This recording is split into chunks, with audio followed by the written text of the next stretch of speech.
Giuseppe Mazzamuto in Mazzamutos Quintet, un nuovo progetto di musica etno-jazz all'interno del programma L'Isola che c'è. Sì, è un progetto nuovo, si chiama appunto Meloditerranean, in qualche modo abbraccia un po' tutti gli stili che mi appartengono, perché io sono comunque un musicista classico che suona jazz, ma sono appassionato di tutto, di pop, e nelle musiche che scrivo questo viene. Il progetto appunto si chiama Meloditerranean perché prende la melodia italiana che è riconosciuta in tutto il mondo e il Mediterraneo che comunque noi siciliani di sicuro l'abbiamo nel cuore, e la Sicilia sicuramente resta un porto, diciamo, di immigrati e di migranti, un tema più che attuale penso al giorno d'oggi.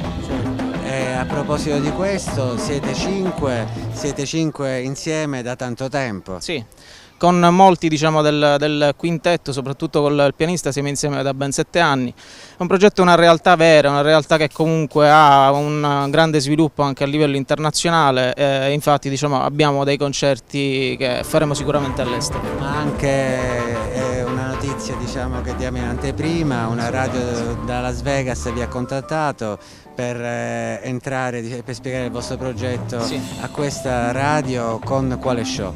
Douglas Coleman Show. È una radio conosciuta, affermata a Las Vegas. Sì, è una radio importantissima a Las Vegas.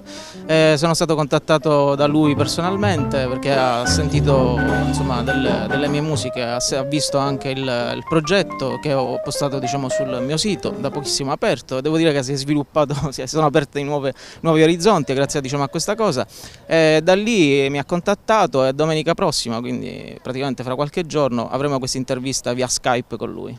Gli strumenti che voi impiegate per le vostre esibizioni, qua vedo un vibrafono, uno strumento non comune, sì, che usava inusuale. Enzo Randisi. Sì, il grandissimo Enzo Randisi, che comunque rimane inarrivabile. Io sono molto amico di Riccardo Randisi, con lui abbiamo condiviso tra l'altro anche in brevissimo tempo fa un progetto dedicato al Modern Jazz Quartet, abbiamo fatto dei bellissimi concerti e devo dire il vibrafono è uno degli strumenti che comunque ce l'ho nel cuore da sempre.